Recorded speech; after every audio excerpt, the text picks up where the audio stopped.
Shikoj shumë njerëz që kanë frikë nga dështimet, nuk marrin iniciativa, janë gjithmonë me atë mentalitetin, jo po mos dështoj, jo po mos nuk shkon mirë, jo po mos është mashtrim, ku e di unë, në ca mundësi tjera. Jo po kështu edhe jo po ashtu. Edhe ndërkohë vazhdojnë të bëjnë po të njëjtën jetë që kanë pas bëhe para 3-4 vitesh. Bëjnë po të njëjtat gjëra që kanë bërë po para 3-4 vitesh, dhe po të njëjtat halle, të njëjtat vështirësi, po themi si financiare, si në çështjen e problemeve jetësore, sepse rinë në të njëjtin vend. Rinë në të njëjtin vend çdo vit, çdo muaj, dhe bëjnë të njëjtat gjëra dhe shpresojnë që përfundimi të jetë ndryshe. Njerëzit më të suksesshëm që unë njoh personalisht, po edhe ata që nuk i njoh personalisht, por që kam studiuar, i kam dëgjuar intervistat edhe i kam parë të rrugtimin e tyre, kudo në përbot, qoftë shqiptar, kudo në edhe të huaj, janë po ata njerëz që kanë marrë iniciativa, kanë riskuar dhe nuk e kanë menduar pjesën që do të shtoj. Ajo është në trurin e çdo personi, frika, po themi, nuk e heq dot, por është guximi që ti merr për t'i marrë disa iniciativa në jetë që ti të ndryshosh situatën ku je. Nuk po them, personalisht kam punuar dhe me 150 euro rrogë, dhe me 300 euro rrogë, por nuk kam ndëndur te njëjti vend prej vite. Nuk kam ndëndur te këta vende më shumë se sa 6 muaj në rasti më të keq. Dhe kam kërkuar gjithmonë më shumë derisa mora iniciativat për veten time, derisa mora risimet për veten time, dhe me dështime me të mira, dhe ndodhin pastaj ato gjërat që njerëzve nga jashtë mund t'i duket si one night success. Do me thënë, një sukses i ndodhur brenda natë, apo fat, apo hëse ty t'ka ec, edhe gjëra tilla. Duhet të them vetëm diçka. Bëni një kërkim shumë thjesht. Kërkoni kush ka humbur më shumë penallti në futboll.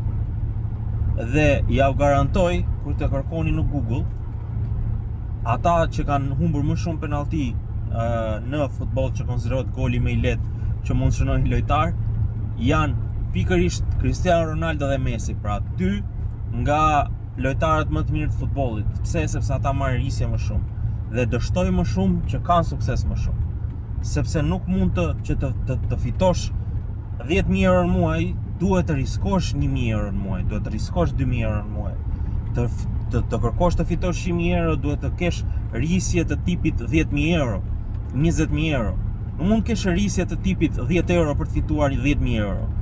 Këto janë gjëra që ndodhin gjatë gjarditi, te Telebingo, që ti merr Telebingo dhe ke probabilitetin 1 në 5 milion të fitosh Telebingon, apo 1 në 10 milion të fitosh Telebingon me miliona lek. Dhe këto janë çështje bigjozi. Po flasim jetë reale dhe statistika reale. Pra, në basketball, kërkoheni kush ka humbur më shumë gjujtje. Është LeBron James, basketbollisti më i mirë për momentin, po themi me statistika i gjithë historisë, me Michael Jordan i pak a shumë.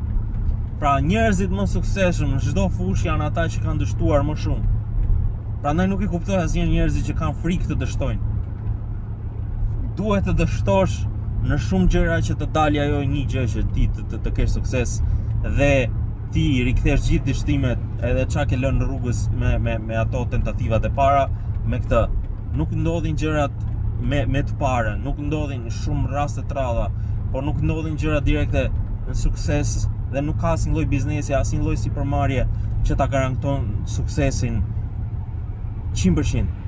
Prandaj shumë njerëz, prandaj bota ndahet në 99% që sundohen në ky 1%, që se këta 1% që janë ata që marrin suksesin, marrin riskun përsipër dhe kanë suksesin nesër pas nesër dhe nuk dorëzohen. Kurse 99% që zgjedh atë jetën standarde dhe komforte dhe të sigurt, pra atë rrogën e sigurt mujore, ato punën e sigurt, që të ketë mundësi të paguaj ato faturat. Nuk jam kundër asnjëherë kësaj gjëje. Nuk jam kundër, mos më keq kuptoni, duhet i kaloni ato faza, secili do i kaloj ato faza. Nuk do filloj direkt një person me fitu 10.000 euro në muaj. Do kaloj dhe te faza ku do fitoj 500 euro në muaj, 400 euro në muaj, dhe 800 euro në muaj dhe 1000 euro në muaj, po duhet të kërkoj rritjen e vet. Dhe mos rrini duke u kushtëzuar nga ambienti që ju rrethon. Ambienti që ju rrethon sot në 2025-ën nuk është me limit, nuk të limitizon. Sepse ti sot nga Shqipëria, nga Tirana, nga Kosova, nga çdo qytet i Shqipërisë, me një lidhje interneti mund të punosh dhe të jesh me kushtet barabarta me dikë që punon dhe në Amerikë dhe në Angli. Pra ka një kohët ku ti ishe kushtëzuar nga Shqipëria dhe ti duhet të dilje nga Shqipëria që të kishe një jetë të barabartë me ata Amerikanin, me ata Italianin apo me ata Gjermanin.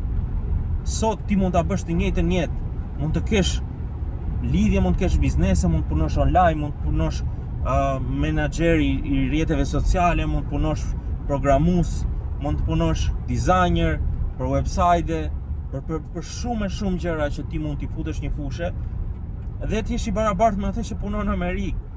Ti jesh i barabartë me këdo që ti më përpara do shkoje në Amerikë që të mësoje këtë lloj punën dhe të merreshe $5,000 muaj, $4,000 muaj, sa merrej amerikani.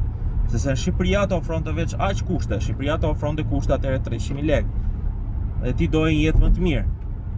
Po sot ti mund të fitosh 1000 euro nga Shqipëria, nuk ke nevojë të ikësh jashtë shtetit. Dhe këtë po ja thot dikush që jashtë shtetit shkon vetëm për shef. E i ka pas mundësi të shkojë jashtë shtetit dhe të punojë jashtë shtetit.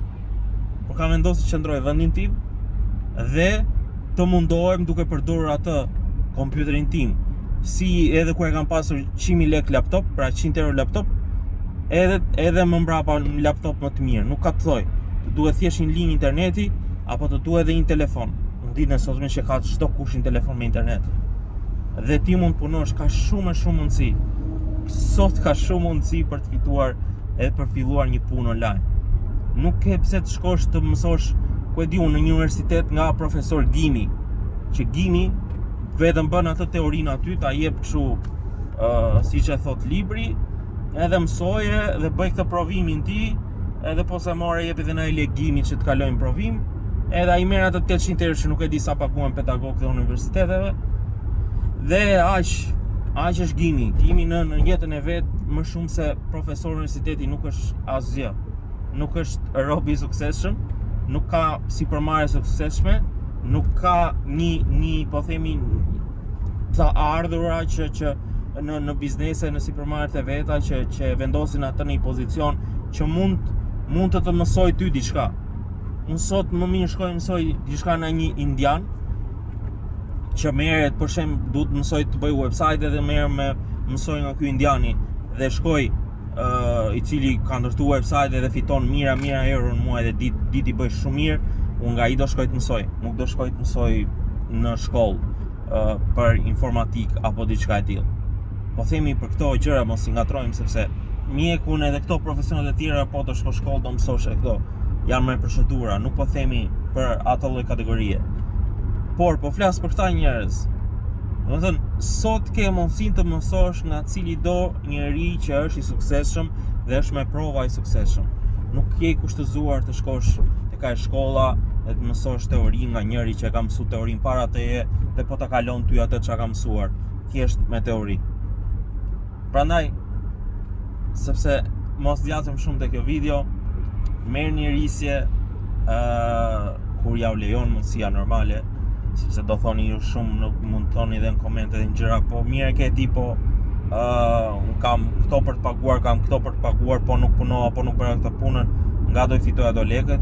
Normal, çdo gjë fillohet në kohën e lirë, janë 8 orë punë, në çdo lloj pune që të bëni dhe keni orët e tjera për fjetur gjumë dhe për të punuar, për të ngritur atë planin tuaj, atë biznesin tuaj apo atë sipërmarrjen tuaj.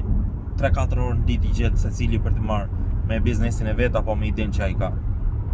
Se dështove tek i pari, se dështove tek i dyti apo tek i treti, aty ndahet pastaj kush do jetë i suksesshëm dhe kush do dorëzohet dhe do kthehet prapë te jeta e vjetër që ka pas bërë gjithmonë dhe aty do jetë dhe pas 5 vitesh. Nuk po e bëj këtë video për qitur mend që unë jam ky dhe duhet ju mësoj juve të bëni si mua.